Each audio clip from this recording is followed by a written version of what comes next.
Alors, le système respiratoire, les poumons, l'inspiration, le rejet de l'air, tout ça est très important.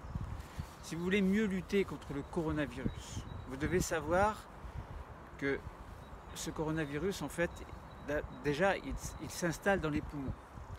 Il va peut-être, dans quelques cas, abîmer un petit peu ce système respiratoire. Alors, je vous propose de préparer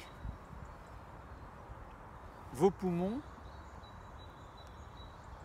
de manière à mieux lutter contre l'éventuelle infection. Comment préparer? Essayez de faire en sorte que vos poumons fonctionnent bien.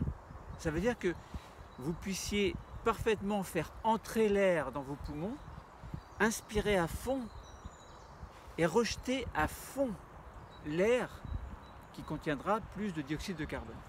Lorsque vous inspirez à fond, vous faites rentrer de l'oxygène.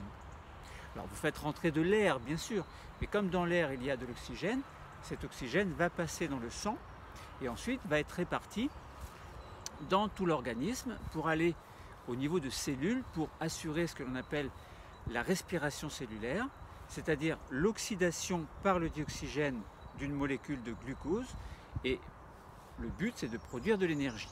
Donc ça veut dire que vous allez avoir de l'énergie s'il y a suffisamment d'oxygène dans votre sang et dans vos cellules. Mais quelquefois, on n'est pas habitué à travailler son système respiratoire, on respire, voilà, on vit sa vie et puis on ne fait pas trop attention à nos poumons parce que simplement on inspire, on expire et puis voilà, on n'y pense même pas.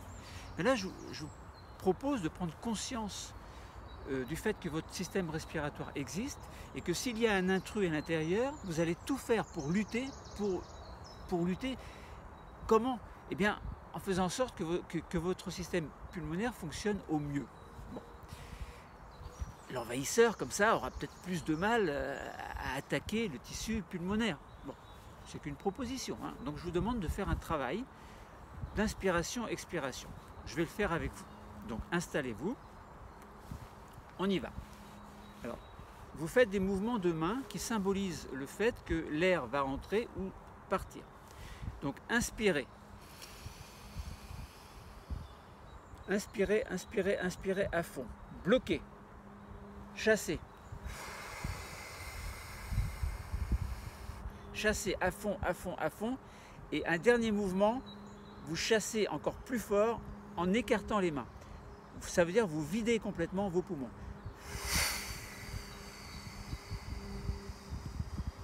Videz, videz, videz, videz, videz, videz, videz. Vous baissez les mains, vous les remontez et vous inspirez à fond. Inspirez, inspirez. Inspirez à fond, inspirez, inspirez, inspirez. Bloquez. Soufflez. À fond, à fond, à fond. Et un dernier mouvement, une impulsion rapide et forte. Vous inspirez, vous videz, videz. Inspirez. Voilà. Donc on va faire ça 20 fois. Hein. Vous faites comme moi, vous suivez mon rythme et vous inspirez vraiment à fond et vous rejetez vraiment à fond. Donc comme ça, vous allez faire en sorte que dans vos alvéoles, donc dans vos bronches, bronchioles et alvéoles pulmonaires, vous allez inciter un petit peu vos alvéoles à se dilater pour mieux faire passer l'air. Donc vous faites du forcing en fait, pour inspirer et pour expirer. Et dans vos alvéoles pulmonaires, vous allez avoir un maximum d'air qui va entrer, donc un maximum de dioxygène qui va pouvoir passer dans le sang, donc traverser la paroi des alvéoles pulmonaires, puis passer dans le sang, évidemment, et aller dans vos cellules. Donc de ce fait-là, vous allez voir qu'après cette séance, vous allez vous sentir mieux. Et si jamais vous êtes malheureusement infecté par le coronavirus, il aura beaucoup plus de mal à vous embêter, à attaquer votre tissu pulmonaire, parce que vous serez déjà prêt. Peut-être qu'il vous embêtera un petit peu, mais moins que si vous ne faites pas travailler vos poumons régulièrement. Bon, ça s'appelle le sport en fait. Alors, on y va. On inspire, on fait 20 fois.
Donc on l'a fait bon, à peine 20 fois. Donc vous faites ça plusieurs fois dans la journée, en tout cas 2 fois, 3 fois dans la journée. Donc vous trouvez un endroit qui soit bien oxygéné, bien aéré évidemment. Faites pas ça dans les rues où il y a trop de dioxyde de carbone ou de CO, etc. Bon, faites ça dans un endroit, si possible, où vous pensez que l'air est à peu près pur. Voilà, si ça a pu vous aider un petit peu, à très bientôt.